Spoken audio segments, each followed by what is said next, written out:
Serious Redditors who suddenly came into a lot of money. What was your horror story of people begging for money? So I wouldn't consider it a lot of money, but I won $5,000 on a scratch off that was given to me on my birthday by my aunt. It was just a $2 scratcher and obviously nobody thought I would win that much. I scratched it in front of everyone, and they were all super excited for me, except my aunt who demanded the ticket back because she paid for it. I even offered to split half with her. Long story short, she took me to small claims where the judge pretty much laughed, and she didn't get shit. Haven't talked to her since. I unexpectedly inherited about 4 years worth of take-home pay. Before I knew how much it would be, I told my best friend I'd be getting a few $1,000s. She immediately asked me to take her on a trip to Europe. That was the biggest thing she asked for, but she made other small requests as well. When the money came through, and it was a lot more than I'd anticipated, I did not tell my friend. Instead, I started distancing myself from her. I also did not tell any of my other friends. I did tell my boyfriend. He did not ask for anything. I took him on a trip to Europe. My money came in the form of accidental death inheritance after my dad died in a motorcycle crash. His girlfriend at the time was furious that he left everything to me. She tried to convince me to give her money, and when I refused she took everything, and I mean everything, from his house overnight. She rented 2 U-Hauls and her brother raided the place. Furniture, household supplies, food, clothes, everything was gone. By the time I got there, their only things left were a few t-shirts she left on the floor and a couple empty cans of soda on the kitchen counter. She even took things that held no monetary value, like a calendar I made my dad for Father's Day one year. It was just colorful cardboard and pictures of us I had glued together. She took it all. She started selling what she could on Facebook, mostly his woodworking tools and fishing gear, and she fled to somewhere in the next state over. We tried to get help from the police, but they didn't do much. She did a lot of other things that were bigger legal issues, I guess. For instance, she ran a fake GoFundMe claiming the funds were going to his funeral and managed to get over 10 grand from his cowhawkers, but I'm the one who paid for the services. Last I heard, they finally found her in some woodsy town, but I don't know what happened. It's honestly too emotional to deal with, and I've accepted the fact that she most likely destroyed or sold everything already anyway. It's been 2 years since this all happened. It's horribly sad, though. So a few years out of college, my girlfriend and I were living in a sort of large communal apartment with 5 other people, 2 bedrooms, 2 couches in the common area. I had just gotten a significant promotion at my job, and that situation was exceptionally below my means, but my GF was convinced that these were her people and they were all going to become great philosophy writers and poets by living together and sharing experiences. They were all unemployed or underemployed and experienced moochers, so I was very careful not to let them know I was saving large sums of money with the intent of moving out soon and taking my GF with me, or not. One day the other couple had an argument about rent, and to try and keep them from coming to blows, my GF promised them that I'd cover it for them and showed them one of my pay stubs, which I guess they showed everyone else. I got home from work and walked right into an apartment meeting ambush where everyone else informed me that they wanted me to contribute more meaningfully and they'd put it to a vote before I got back. I told them that I was already paying for their food, that they kept guilting my GF into buying for them, topping up the apartment emergency fund instead of stealing from it like the rest of them, and many other things, and that I wasn't going to cover other people's rent as well. The next day, when I was at work, someone went into my room and destroyed my laptop, which was the only thing of value I owned at the time. I collected the few things I wanted to take, told my GF I was breaking up with her, and walked out. I once took second in a poker tournament and won $150K. There was an audience of about 200 people when it finished. Common practice was PPL ask winners for a lucky chip.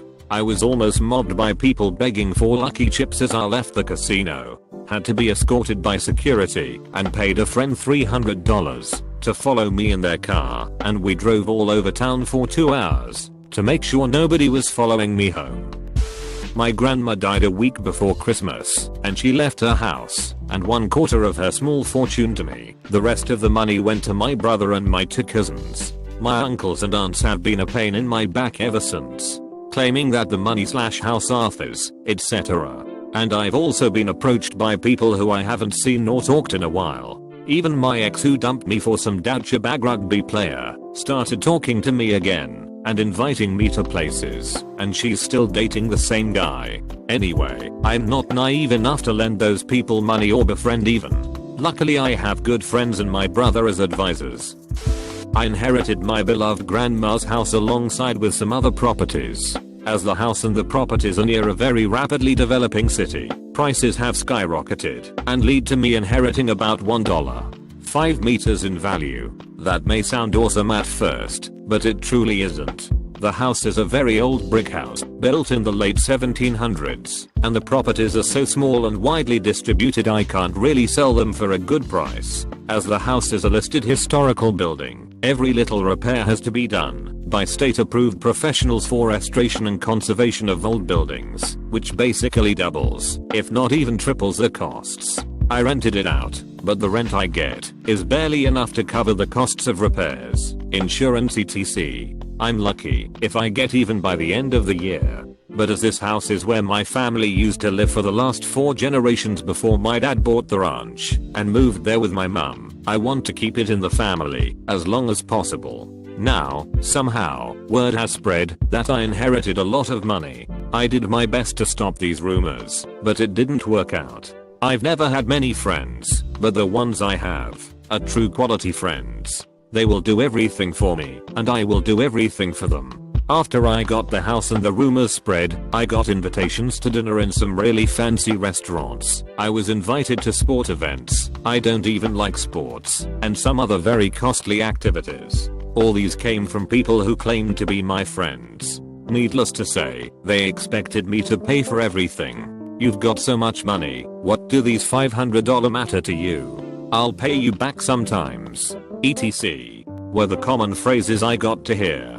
The best one were, "You are way too young, 28 BTW, to have this kind of money, so just give it to us. You don't deserve to have so much money. You have never worked a day in your life. Been working at the power plant since I was an apprentice at 18. Worked my way up to deputy manager/shift supervisor while the guy this came from was unemployed as long as I can remember and lived from welfare. I have now learned who to trust and to spot telltale signs of vultures." So, I knew this girl who was a sex worker, had known her for years, and we had even briefly dated before she got into that line of work. She was always really open about what she was doing, and that she enjoyed it, which I believed, because this woman was a freak, in a good way. In fact, one of the reasons things hadn't worked out was that she was way too kinky for me, and I'm pretty open-minded. She always explained it to me like this: I would be a total slut either way, so why not get paid for it and not have to work? Fair enough, I didn't question it. Fast forward like 10 years, and I had inherited a bunch of money. Not like obscenely wealthy, but enough to really change my lifestyle. And I still talk to my friend regularly, even though we live in different parts of the country. She was one of the few people who was there for me consistently through some really dark times, and I was there for her in the same way, and I really valued her friendship. She started talking about how she wasn't young anymore, and she wasn't happy anymore doing what she was doing, and wanted to change directions. You probably can guess where this was going. She had a plan that seemed pretty good. I was also in the midst of intentionally drinking myself to death, and I was pretty sure I was going to die soon. I came very close, so I didn't really care about money. I ended up giving her $10,000 that she needed to go back to school, not a loan, just gave it to her. I don't know what she spent it on. Drugs probably, but she didn't go back to school. She abruptly cut off contact with me after 12 years, and that was that. Obviously I didn't die, although as I said I came extremely close. I still have money, so I'm not even mad about that. And she was legitimately a huge support in my life for a long time, when there was no expectation of her ever getting anything out of it, so I'm still grateful for that. I think her demons just got the best of her, and she's probably really ashamed or maybe even dead, but it was such a painful betrayal. So when I started dating my boyfriend I didn't know just how rich he was. We were both 25. By this point he had already made his insane fortune and was quietly investing it whilst working as a primary school teacher because he enjoys teaching and is very talented with kids. After about 8 months of dating he finally opens up to me about his finances. He is an extremely modest person and uses his money almost exclusively for charity and investing in environmental technology. We had been planning on going to Malaysia and I was a bit stressed at how to budget my money for the trip. Anyways, long story short, he said it took time for him to tell me because he wanted to make sure I loved him for who he is, which was and still is true. Showed me his investments and private account statements, and I'm not going to lie, I got aroused looking at them. By the age of 24 he had basically broken the £100 million liquid worth mark, and it was still growing. After this we go on the best holiday of my life. I've grown up lower middle class my whole life, so suddenly flying in first class and living a 5* life in Malaysia for about a month without a care in the world was something else.